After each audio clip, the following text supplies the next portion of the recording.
পুকুরের জাল খেয়ে দেওয়া শেষ হয়েছে। এখন এই যে পুকুরের মাছ, যে এইরকম মাছ উঠছে। তো আমাদের কাছে আপনারা সকল মাছ পাবেন। এই দেখেন, এগুলো হচ্ছে কার্পু মাছ। আপনারা চাইলে পুকুরে খুব সহজেই এই মাছগুলো চাষাবাদ করতে পারেন। এই যে দেখেন কি সুন্দর সাইজের মাছ। হ্যাঁ, এই যে দেখেন কত সুন্দর সাইজের মাছ আমাদের কাছে পেয়ে যাবেন। কার্পু মাছ ছেড়ে দাও।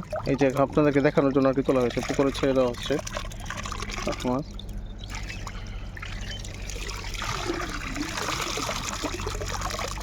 সুন্দর করে ছেড়ে দেওয়া হচ্ছে। গামলা আমি 1000 মাছলো। হ্যাঁ, এটা কালা দিয়ে লাগবো, খাবার তো দিবি 10 মিনিট দিয়ে লাগবো। গামলাটা মিল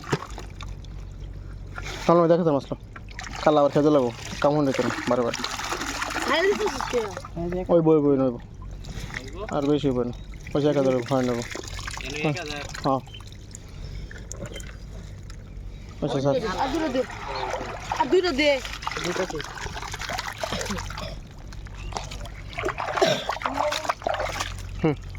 এটা হাওয়া